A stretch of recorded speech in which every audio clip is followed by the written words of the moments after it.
જી, પછી તમે આર્ટ ગેલેરીની તો સાથે કામ ચાલુ રાખ્યું.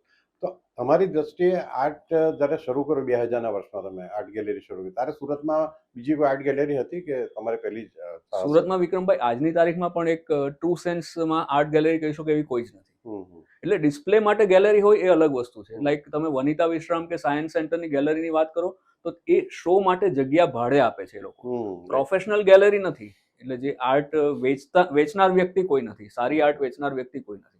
પણ એટલે કોમર્શિયલી વાત કરીએ આપણે, જી તો તમે એ જમાનામાં શરૂ કર્યું ત્યારે કદાચ આટલું બધું અવેરનેસ પણ નહોતી ને સુરતની વસ્તી પણ આટલી નહોતી, અને તો એ વખતે બીજી ડિમાન્ડ હતી ખરી? આજે તમે એટલે મેં શું કર્યું વિક્રમભાઈ કે એક સરળ અને એક વ્યવહારુ અને એક ડાપણ ભર્યો અભિગમ અપનાવ્યો. શરૂઆતમાં હું ઓરિજિનલ આર્ટ બહુ ઓછી રાખતો હતો, વેચતો જ નહોતો.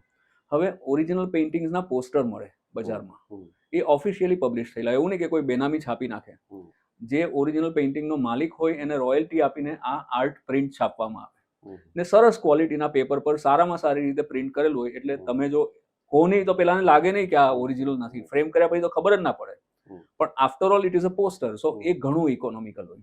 એટલે હું તમને કહું તો 2 ફૂટ બાય 3 ફૂટનું પિકાસો કે વિન્સેન્ટ વાન ગોગનું પોસ્ટર હું ફ્રેમ સાથે 6000 રૂપિયામાં વેચી શકું.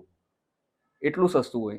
એ કેટેગરી જ એના માટે બની છે. અને સામાન્ય માણસ આર્ટનો આનંદ ઉઠાવી શકે એ હેતુથી આજની તારીખમાં પણ આર્ટ પ્રિન્ટ્સનો બિઝનેસ આખી દુનિયામાં એકદમ વ્યવસ્થિત રીતે અને સારી રીતે ચાલે છે. એટલે શરૂઆતમાં મેં ઓરિજિનલ આર્ટ વેચવાનું રાખ્યું જ નહોતું. એ 8-10 વર્ષ પછી ધીમે ધીમે હું વધારતો ગયો. બિકોઝ મને ખબર પડી ગઈ કે આ વસ્તુ નંબર 1 ઇન્વેસ્ટમેન્ટની દ્રષ્ટિએ મને પોસાય એવું નથી, મારી પાસે જેટલા પૈસા નહોતા. અને સેકન્ડલી સુરત કદાચ ત્યારે તૈયાર નહોતું કે કોઈ વ્યક્તિ આવે ને તમારી પાસે લાખ કે 5 લાખનું પેઇન્ટિંગ લઈ જાય. એ માહોલ ખરેખર નહોતો સુરતમાં ત્યારે, અથવા હતો તો ઘણા ઓછા પાયે હતો. ને સુરતનો એક ડિસએડવાન્ટેજ છે, સુરતમાં બિઝનેસ ચાલુ કરવામાં એક મોટો ગેરલાભ એ છે વિક્રમભાઈ કે અમદાવાદ અને મુંબઈ બેવ બહુ નજીક છે. એટલે ઘણા વ્યક્તિઓને હાઈ એન્ડ પ્રોડક્ટ્સ માટે એવી ઈચ્છા હોય છે કે અમદાવાદ જઈને ખરીદીએ, મુંબઈ જઈને ખરીદીએ. અને એ વાત એમની સાચી પણ છે, કારણ કે મુંબઈમાં મારા કરતાં 10 ગણા સ્કેલ પર ચાલનારી 25 ગેલેરીઓ છે. પણ અગેઇન એ ગેલેરીઝ જે આર્ટ રાખે છે તે પુષ્કળ એક્સપેન્સિવ આર્ટ પણ રાખે છે. એટલે MF હુસૈન કે SH રઝા જેવા પેઇન્ટર્સની આર્ટ, જે એક પેઇન્ટિંગ 5 કરોડ 6 કરોડનું હોય, એ બધા આ લોકો લઈને બેઠેલા છે right there in the shop.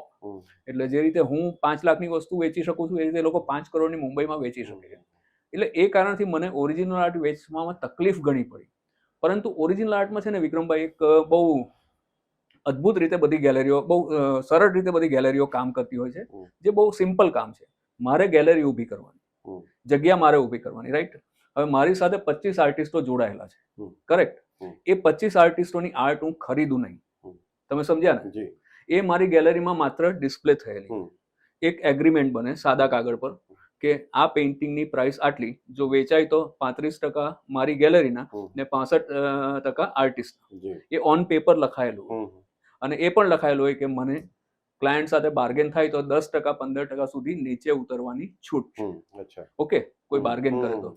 એટલે આ બધું લખાણ થયેલું હોય, વસ્તુ મારે ત્યાં હોય ડિસ્પ્લે. એટલે કોઈ જુએ તો એમ લાગે કે આ તો કંઈક 2-3 કરોડના પેઇન્ટિંગ લઈને બેઠેલો છે, પણ એ બધું મેં ખરીદેલું નહીં હોય.